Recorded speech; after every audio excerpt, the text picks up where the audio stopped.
Bonjour tout le monde, j'espère que vous allez bien, que vous vous portez bien. Je vous retrouve aujourd'hui avec une recette délicieuse et surtout très très facile à réaliser, qui ne prend vraiment pas beaucoup de temps, avec très peu d'ingrédients, un bon moelleux au chocolat.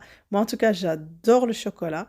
Voilà, je le fais quand je suis pressée de faire quelque chose, d'avoir un petit gâteau sucré comme ça, une petite gourmandise. Je l'ai laissé ici, comme vous voyez, dans son état brut. Je ne l'ai pas recouvert, mais j'avais fait aussi une fois une version où j'avais saupoudré de sucre glace. J'avais déjà partagé d'ailleurs une vidéo où on le voyait, malgré les petites traces de doigts par-dessus. Sinon, vous pouvez aussi le napper de chocolat. Voilà, moi j'ai vraiment préféré le laisser comme ça, naturel, et c'était super bon.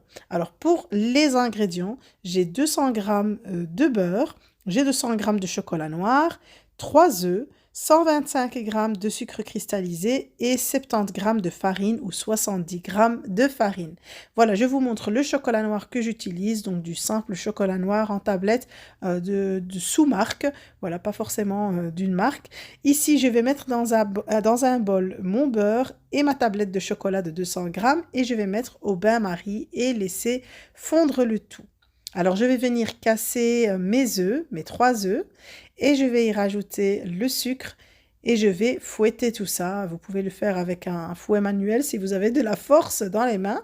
Sinon, j'utilise mon robot pour bien travailler tout ça et pour avoir un mélange qui va bien blanchir et doubler de volume. Voilà, une fois que c'est fait, je vais pouvoir rajouter la farine. Je vais la mettre en une fois, comme ça, directement. Et je vais continuer de fouetter quelques minutes, vraiment à faible vitesse, juste pour bien incorporer la farine à mon mélange œuf et sucre. Alors ici, comme vous voyez, le chocolat a fondu avec le beurre et je le laisse un peu refroidir. Donc je l'avais bien fait fondre avant de commencer l'étape du sucre et des œufs. Voilà, ici je rajoute mon chocolat petit à petit et je suis en faible vitesse au niveau du fouet. Je vais laisser continuer comme ça jusqu'à verser la totalité de mon chocolat fondu et de mon beurre. Alors pour le beurre, utilisez vraiment du bon beurre pour avoir vraiment un bon gâteau bien goûteux. Voilà, une fois que j'ai terminé de verser tout ça, je vais pouvoir transvaser cet appareil dans mon moule. Alors, entre-temps, évidemment, il faut préchauffer le four dès le début de la recette à 180 degrés, juste en chaleur statique, donc je n'ai pas utilisé la ventilation. Et ici, j'ai utilisé un moule à charnière. J'ai mis d'abord un morceau de papier sulfurisé sur le fond pour éviter que mon moelleux ne colle. Voilà, je vais pouvoir enfin passer mon moule dans le four et juste avant, je vais bien le tapoter plusieurs fois pour avoir une surface qui sera bien plane.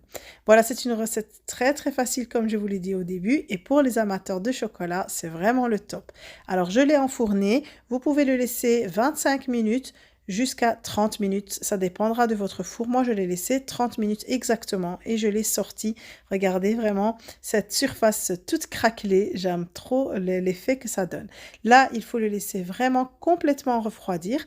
Voilà, ici, c'est après refroidissement complet. Je vais pouvoir le démouler. Ça se retire très facilement et je peux aussi retirer le papier sulfurisé. Mais moi ici, je ne voulais pas le retirer, donc j'ai fait exprès de le laisser pour faire cet effet un peu, comme je ne l'ai pas recouvert par-dessus, laisser un peu tout dans son état brut.